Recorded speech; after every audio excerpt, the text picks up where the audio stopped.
The first speaker today is the only speaker I've actually met in the flesh.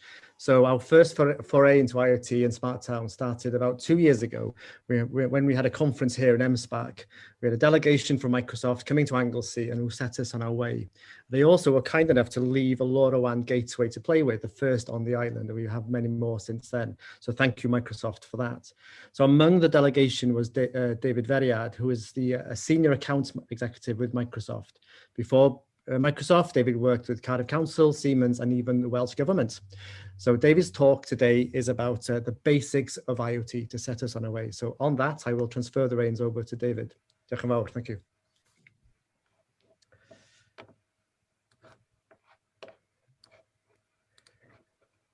David, you're on mute.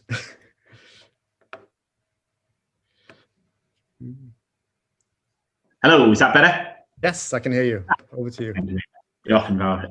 So, guys, as I'm uploading my presentation, just to say to everybody, thank you very much for inviting me back. I wish I was up there in person. I had a fantastic time when I came up last time, and we did some really good stuff. So, so thank you for that. Yeah, my claim to fame, guys, for those interested, is I actually was the IT lead who set up the assembly. So I love that, and it was a great project at the time. Only seems like yesterday that we did that. So thanks for inviting me back. I am just going to do this now. I'm not a Zoom expert. I am sorry if it was.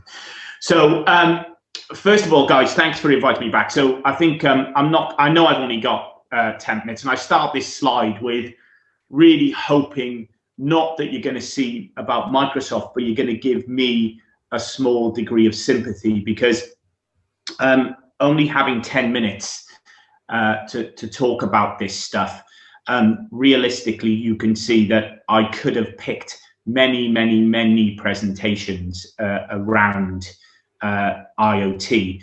But I wanted to start by saying often when I'm talking to customers around Wales, they don't realize the part that Microsoft play in this. And more interestingly, for those who are interested in cloud computing, a lot of organizations don't realize that Microsoft Azure, which is the technical name for our cloud, is actually based in Wales. It was a lot of work that was done a while ago to actually get it based in Wales. And the chances are, if you're using Office 365, Teams, Azure, or any of the Microsoft services, your data and actually what you're doing is actually being delivered out of Wales.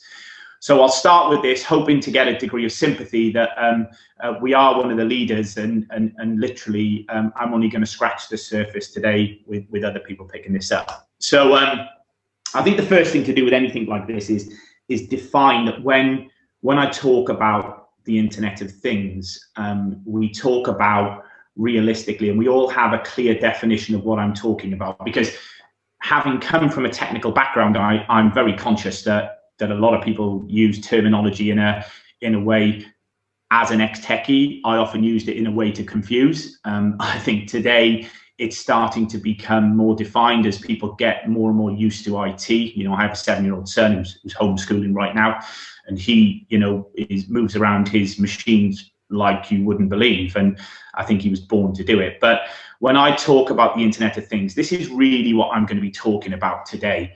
And I think it's been around for some time. It's just becoming more in the forefront. You know, when I worked in the Home Office down in Croydon, you know, back in the 90s, you know, having something that gathered data and wirelessly put it to a central data repository that may or may not have caused a reaction or may have not fed into data, you know, is something we pretty much did without thinking about it.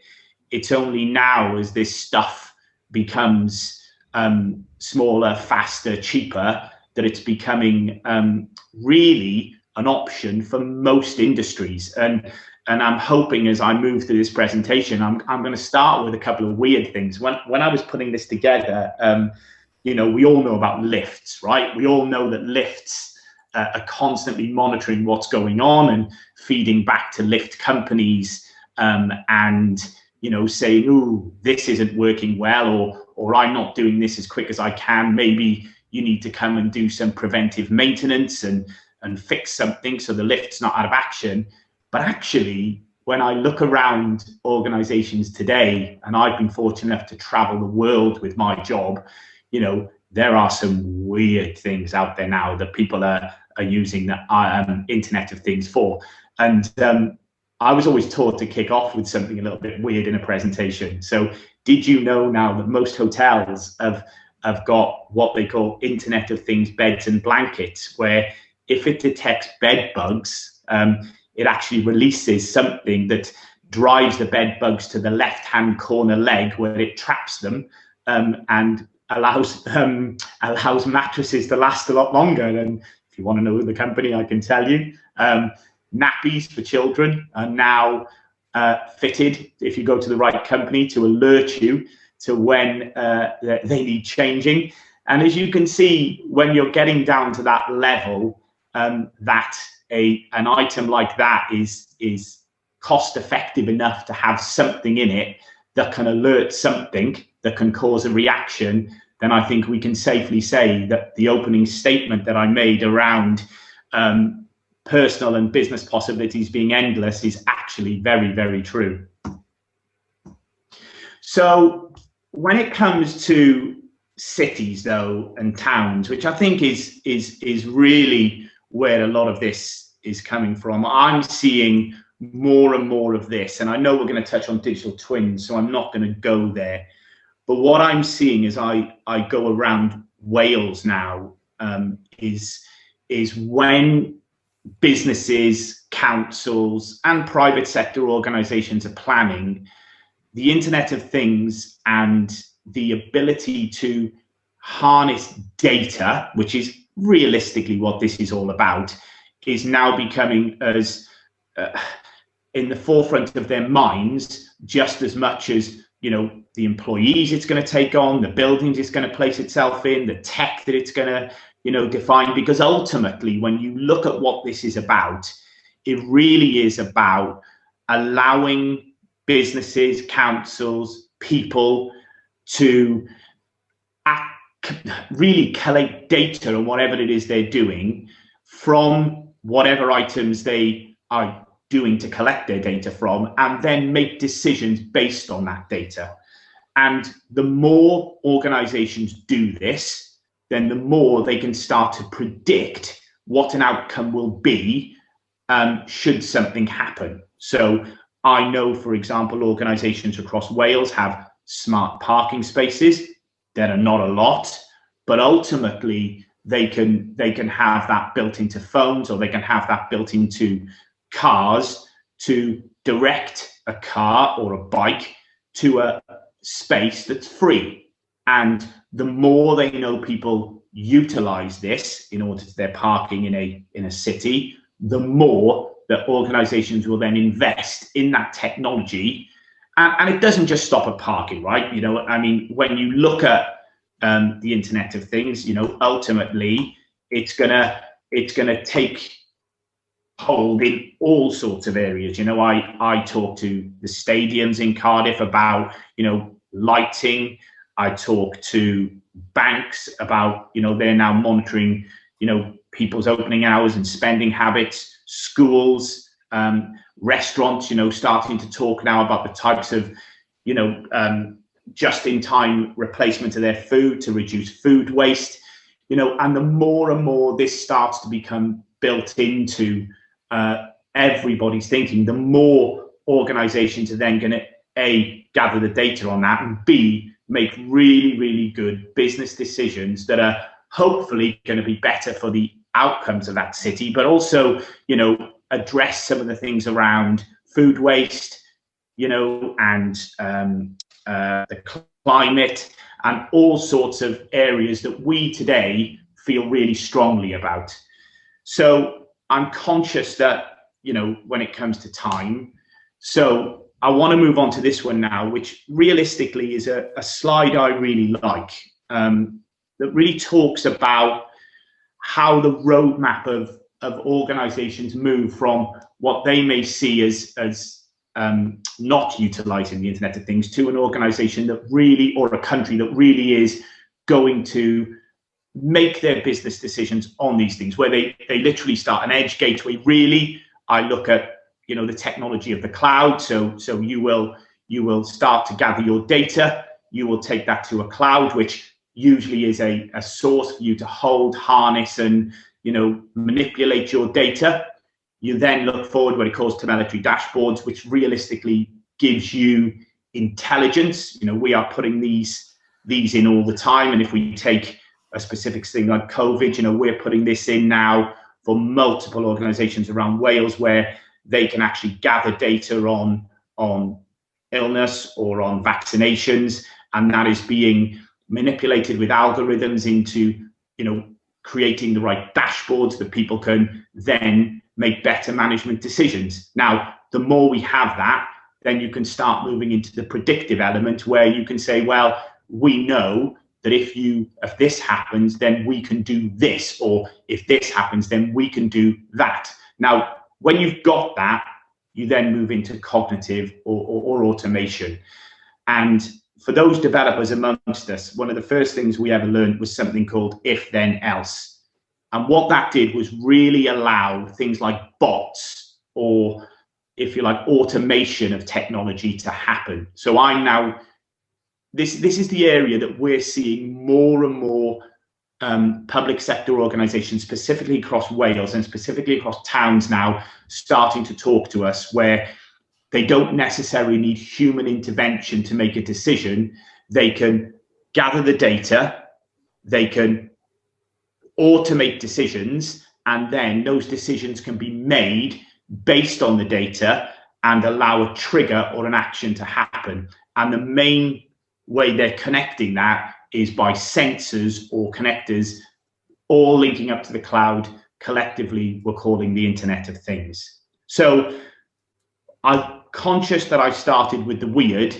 I'm going to end with something I've seen recently, which is probably one of the best uses of this I've seen in a long time. And I was in London recently at a conference just before the pandemic.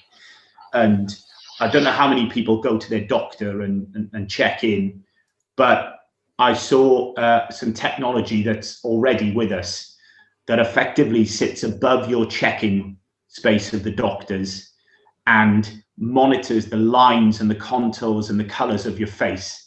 And with 99.98% accuracy, it takes your vital statistics and feeds them through to the doctor, so that when you walk in, a lot of the things that they would have to do for you, or they would take as read, would already be fed into your doctor's notes, and sat behind those could be a bunch of bots that is already telling the doctor, you need to take this person's blood, you need to take this person's statistics, you need to send this person for a test. And quite simply, it was one of the best things I've ever seen.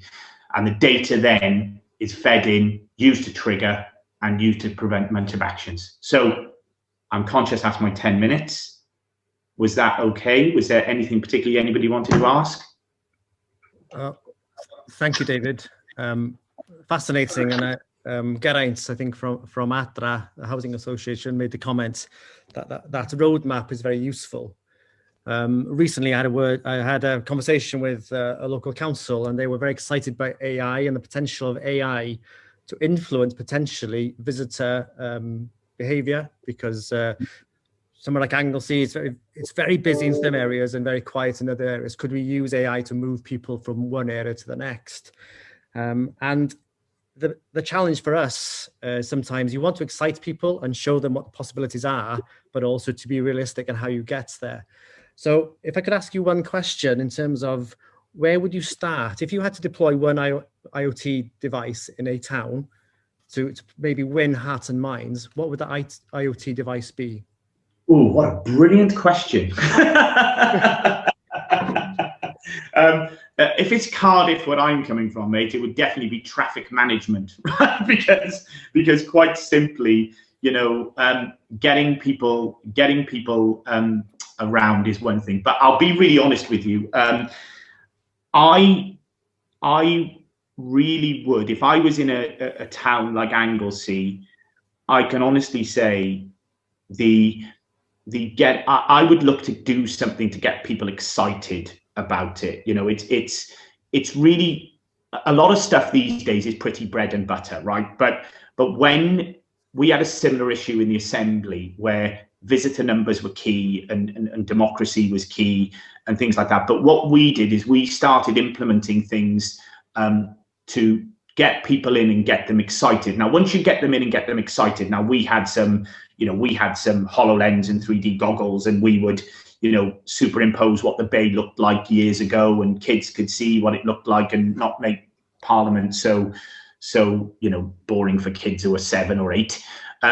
But once you did that and you opened their mind up to what was possible, then genuinely it was endless with them. So, I think for me, I would try and do something that got people interested in it. The stuff you did last year or the year before, I've never, and we had people in there talking about, artificial intelligence, and we had the brilliant young lady from Microsoft who was showing how she selected her clothes in the morning. I've never seen people that excited, a lot more excited than a traffic management system. I've got to be fair. Okay, thank you, David. So there are more questions coming in. We'll tackle those in the Q&A.